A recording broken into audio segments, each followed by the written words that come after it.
अरे आवे ने सुनही की के हिया बनल खाना चनिया न करे घर जोर जबरी जदी दिखत नहीं गोरे गोरे टंगरी त फाड़ दे बलाल घघरी जदी दिखत नहीं गोरे गोरे टंगरी त फाड़ दे बलाल घघरी बुझले कहे लगी हला जाओ होके देहिया में देह रगरी जदी दिखत नहीं गोरे गोरे टंगरी त फाड़ दे बलाल घघरी जदी दिखत नहीं गोरे गोरे टंगरी त फाड़ दे बलाल घघरी तनिया हिला के नाच गे अच्छा नाच नाच नाच ना ओहो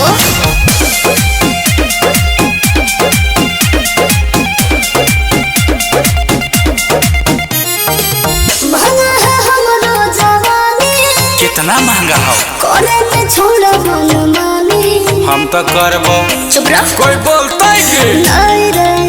हक एरिया में फेमस नमवा हमार रंग दरिया कइल हो कई कमवा हमार लागो है आज तो डुबाए दही तो बल्ले जात सगरी सके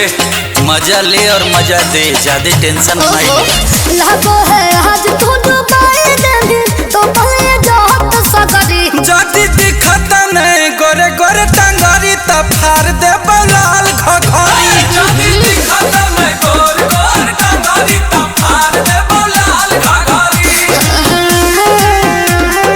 ओहो अरे जिया एक करे जा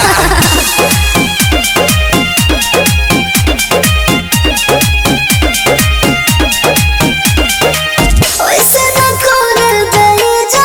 हाँ हाँ हाँ वो है बचनियों के जा इसीलिए तो कह रहे हैं इज्जत से नाचो अपन पतरी कमरिया तू झाड़ के देखा तनी गुंजन विजय से नजरिया मिला को देबो केस पुलिस वाला तोरा ले जे तो हाथ पकड़ी यहाँ थाना पुलिस सब हमरे हो को देबो केस पुलिस वाला तोरा ले जे तो हाथ पकड़ी जदी दिखत ने गोर गोर टंगरी त फाड़ दे बलाल घघरी जदी दिखत ने गोर गोर टंगरी त फाड़ दे बलाल घघरी अच्छा ले वाह अब मजा आया।